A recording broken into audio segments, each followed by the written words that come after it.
बहुमत चाहिए, उसको लोग चाहिए, वोट चाहिए। उसको इस बात से कोई फर्क नहीं पड़ता है कि शिवलिंग को पूजकर जो है वोट मिलता है, राम को पूजकर वोट मिलता है, या बुद्ध को या बाबा साहेब को माना जो है बार जो है लोग भड़काने का काम करती है। वाल्मीकि समाज में पैटमाती है कि चमार जाटव जी आपका आरक्षण खा रहे हैं। तो इस तरह वाल्मीकि समाज को ये समझ में आता है कि हाँ वो आरक्षण खा रहे हैं, लेकिन वाल्मीकि समाज को ये समझ में नहीं आता है कि आज उनको अगर आरक्षण मिला है, आज अगर उनको जो है कट ऑफ में जो छूट मिल रही है, तो वो इसी समाज की वजह से मिल रही है।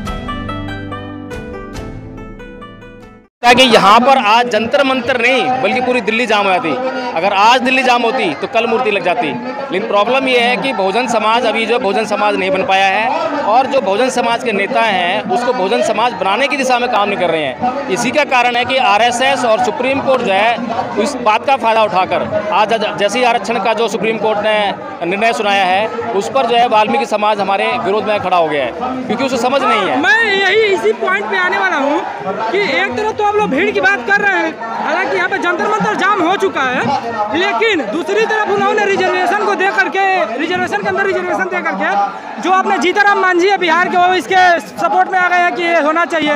इस तरह से तो बहुजन समाज फूट पड़ गई है, तो कैसे आप लोग मूर्ति लगवाएंगे? देखिए, जीतनराम मांझी से ये पूछिए कि इस आरक्षण की लड़ाई जो है किसने लड़ी है। वो तो बोल रहे हैं कि जाटव चमार जो होते हैं सब हमारे रिजर्वेशन खा गए हैं। मान लेते हैं खा रहे हैं, मैं मान लेता हूँ खा रहे हैं, ठीक है, लेकिन इसकी लड़ाई लड़ कौन रहा है? अभी आज बाबा साहेब की मूर्ति जो है उसको लगाने के लिए कौन लोग आए हैं जंतर मंतर पर? अगर आप यहाँ पर एक सर्वे करें तो आपको पता लग जाएगा कि बाबा साहेब की मूर्ति लगाने के लिए कौन प्रयास कर रहे हैं। अगर बाबा साहेब ने संविधान में आरक्षण ना दिया होता तो आज जीतनराम मांझी जो हैं इस बात की मांग कैसे उठा रहे होते? और अगर आज सुप्रीम कोर्ट के माध्यम से या फिर संसद के माध्यम से आरक्षण खत्म हो जाता है तो क्या ये लोग आरक्षण को बचा लेंगे? ये वही जाटा और चमार लोग ही होंगे जो आरक्षण लड़ाई लड़ेंगे और आरक्षण को बचाने का काम करेंगे। तो आप लोगों को यहाँ पे लगता है कोई भीड़ जो आई है, हालांकि दिल्ली जाम आप लोग नहीं कर पाए, इसका कोई इम्पैक्ट पड़ेगा सरकार के ऊपर? इसका इम्पैक्ट पड़ता, मैं कह रहा हूँ ना, अगर यहाँ पर जो है जंतर मंतर पूरा जाम हुआ था, दिल्ली जाम हुआ थी, तो कल ही जो है सरकार को मजबूर होना पड़ता, क्योंकि सरकार को ताकत दिखाई देगी ना। सरकार क्या है? सरकार एक पॉलिटिकल एजेंसी है जो कि बहुमत के आधार पर जो संसद में पहुंचती है। उसको बहुमत चाहिए, उसको लोग चाहिए, वोट चाहिए। उसको इस बात से कोई फर्क नहीं पड़ता है कि शिवलिंग को पूजकर जो है वोट मिलता है, राम को पूजकर वोट मिलता है, या बुद्ध को या बाबा साहेब को मानकर वोट। अच्छा, एक सवाल और है कि संसद में 131 सांसद रिजर्वेशन से गए हैं, एससी और एसटी के रिजर्वेशन से। एक सांसद चंद्रशेखर आजाद को अगर छोड़ दिया जाए तो 130 सांसदों में किसी ने मूर्ति की आवाज़ नहीं उठाई है। इस पर क्या बोलेंगे? इन सांसदों में से किसी ने क्या ये कांवड़ यात्रा जो हो रही है, जो कि इलीगल है, इनवैलिड है, गैर धार्मिक है, क्या उसके खिलाफ आवाज़ उठाई है? नहीं उठाई है। ये 131 सांसद जो हैं ये कैडराइज नहीं है, इनडिसिप्लिन है। इनको डिसिप्लिन नहीं मालूम है, इनको बाबा साहेब नहीं मालूम है, बाबा साहेब विचारधारा क्या है वो नहीं मालूम है। लेकिन जब इनको चुनाव तो रिजर्वेशन के आधार पे होता है, तो आप लोग कैसे लड़ाई लड़ेंगे? संसद में आपकी आवाज़ कोई सुन नहीं रहा है, दिल्ली आप जाम कर नहीं पा रहे हैं, न रोड पे है, न सड़क पे, न संसद में है, तो कैसे मूर्ति लगेगी? ये तो नहीं लग पाएगी। इनका चुनाव जो है रिजर्वेशन के आधार पर हुआ है। पूना पैक्ट का रिजर्वेशन, पूना पैक्ट का रिजर्वेशन है, वो जो है मलिन रिजर्वेशन है, वो जो बहुजन समाज के लिए बिल्कुल भी वैलिड रिजर्वेशन नहीं है। वहाँ से आप ये नहीं तय कर सकते हो कि ये जो है इस समाज के सच्चे प्रतिनिधि हैं। ये सच्चे प्रतिनिधि नहीं है, ये झूठे प्रतिनिधि हैं। जो प्रतिनिधि बीजेपी से चुनकर जाएगा बहुजन समाज का पार्लियामेंट में, क्या वो बहुजन समाज की बात कर पाएगा? नहीं कर पाएगा। उदाहरण आपके सामने बहुत बड़ा है कि उदित राज जैसा जो ब्यूरोक्रेट है, जब वो जनता के द्वारा चुनकर पार्लियामेंट में भेजा जाता है, बहुजन समाज ने उसको चुना है, लेकिन बहुजन समाज की बात नहीं कर पाया, बल्कि बहुजन समाज से गद्दारी करता दिखाई दिया। मैं यही बात कर रहा हूँ। आप उदित राज की बात की, हम बात कर रहे हैं चिराग पासवान की। जब चुनाव में आता है, जब इलेक्शन की बात आई तो चिराग पासवान ने तो रिजर्वेशन का विरोध किया, लेकिन जब बाबा साहब की मूर्ति की लगाने की बात आई तो चिराग पासवान की आवाज़ नहीं निकलती है। नहीं निकलेगी। ये जब चुनाव थे तब आपको जो है बाबा साहेब की फोटो तस्वीर जो है सर पर रख कर दिखाई दिए होंगे आपको, जो है संविधान हाथ में उठाकर दिखाई देते होंगे। लेकिन अभी जिस तरीके से ये जो है संविधान को ख़त्म किया जा रहा है, अभी सुप्रीम कोर्ट ने जिस तरीके से इनडायरेक्टली जो है संविधान में जो कानून बनाने की जो पावर है वो पार्लियामेंट को दी है, संसद को दी है, उसको अपने हाथ में लेकर कानून बनाने का जो प्रयास किया है अभी जो है सुप्रीम कोर्ट ने, इसके खिलाफ किसने आवाज़ उठाई है?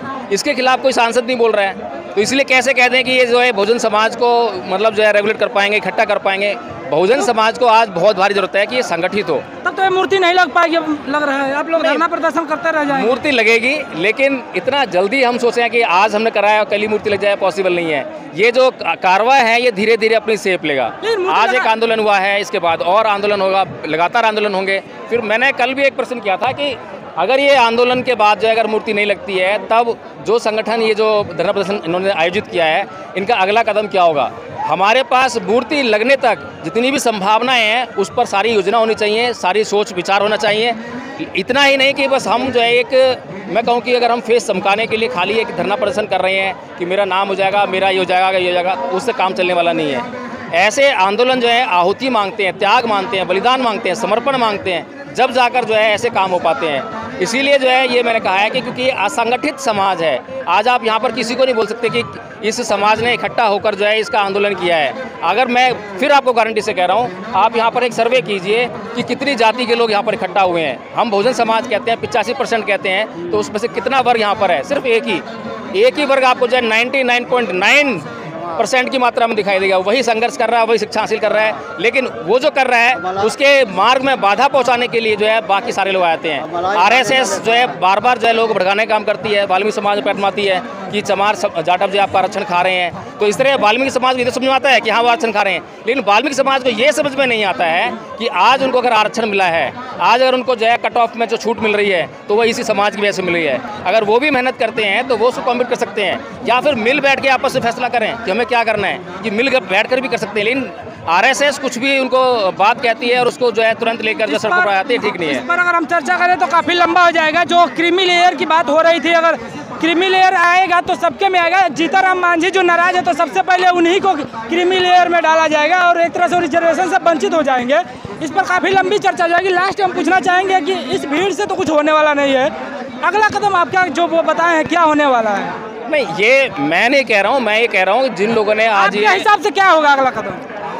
मुझे नहीं मालूम है, क्योंकि मैंने ये धरना प्रदर्शन आयोजित नहीं किया है। क्या होना क्या चाहिए, तो राय तो दे सकते हैं। राय मेरी यही है कि जिन लोगों ने धरना प्रदर्शन आयोजित किया है वो समाज के जो प्रमुख लीडरशिप जो है उसको इकट्ठा करें, ईमानदारी से इकट्ठा करें। ये नहीं कि आप जो है इसको छोड़ेंगे, उसको पकड़ेंगे, अपनी मर्जी से किसी उठाएंगे, और ईमानदारी से जो है आपको समाज का नेतृत्व करना चाहिए। ये नहीं कि आप जो घर में कुछ बोलते हैं, बाहर जाकर कुछ बोलते हैं। उदाहरण देना चाहूँगा मैं अभी आपको जो है कि जैसे कि राजेंद्र पाल गौतम जी हैं, राजेंद्र पाल गौतम जी अभी आम आदमी पार्टी के पार्टी सदस्य हैं, उसके जो है अभी हाँ उसके एमएलए हैं, उसके जो है अभी उनके एमएलए पद पर रहते हुए ही उनके स्थान पर जो मंत्रालय जिनको मिला था राजकुमार आनंद जी को, उन्होंने जब त्याग पत्र दिया, ये कहकर त्याग पत्र दिया कि अरविंद केजरीवाल जो है जातिवादी व्यक्ति है। जैसे राजेंद्र पाल गौतम के साथ में वो जो 11 अनुसूचित जाति के जो विधायक थे वो साथ में खड़ा नहीं हुए। अगर वो साथ में खड़ा हो जाते तो राजेंद्र पाल गौतम को आहुति देनी पड़ती। इसी तरह से जब राजेंद्र पाल गौतम समझदार हैं, वो तो मिड राइट हैं, बुद्धिस्ट भी हैं, उन्होंने ये निर्णय क्यों नहीं लिया कि वो जो है अभी तक केजरीवाल के मुंह पर जो है अपना त्याग पत्र क्यों नहीं दे के मार पा रहे हैं, क्या कारण है? तो इस तरह से अगर हम अपने निजी स्वार्थों में लगे रहेंगे तो समाज का भला होने वाला नहीं है। इस तरह से मैं ये चाहता हूँ कि यहाँ पर जो आज नेता जुड़े हैं उनको पूरी ईमानदारी से जो भी समाज का नेतृत्व करने वाले लोग हैं उनको इकट्ठा करना चाहिए, जो भी विचारधारात्मक नेतृत्व कर रहे हैं। ये नहीं कि किसी के पीछे भीड़ है उसी को आप जो है माने कि वो नेता है। विचारधारात्मक आइडियोलॉजिकल जिसके पास एस्पेक्ट है उसको भी आप बुलाइए, जो भी अपनी क्रीम है समाज की, यानी कि जो इंटेलेक्चुअल वर्ग जिसे कहते हैं, उसको बुलाइए, आप चिंतन मनन कीजिए कि हमारा पहला कदम क्या होगा, अगला कदम क्या होगा, अगर सरकार ने नहीं माना तब क्या होगा। इसलिए आप एक पूरी प्लानिंग के साथ में, जब योजना के साथ में आप काम करेंगे तो निश्चित रूप से जो है सरकार पर दबाव बनेगा, पहले ही कदम पर दबाव पड़ जाएगा। जय भीम, इनका चैनल भी है इसी नाम से, आई थिंक बड़े ही वो कंट्रोवर्शियल चैनल न्यूज़ चैनल नहीं, कंट्रोवर्शियल चैनल है, मैं उसको देखता हूँ। धम्मपथ इंडिया है, हाँ, एक धम्मपथ संघ है, धम्मपथ संघ शायद मैं बात कर रहा हूँ, जिस पर रिकॉर्डेड वीडियो आती रहती है। आप लोग पूरी बातचीत पे अपनी प्रतिक्रिया जरूर दीजिएगा और मैं कहूँगा कि इनका भी चैनल जा करके देखिएगा। मिलेंगे किसी अगले वीडियो में, तब तक के लिए जय हिंद।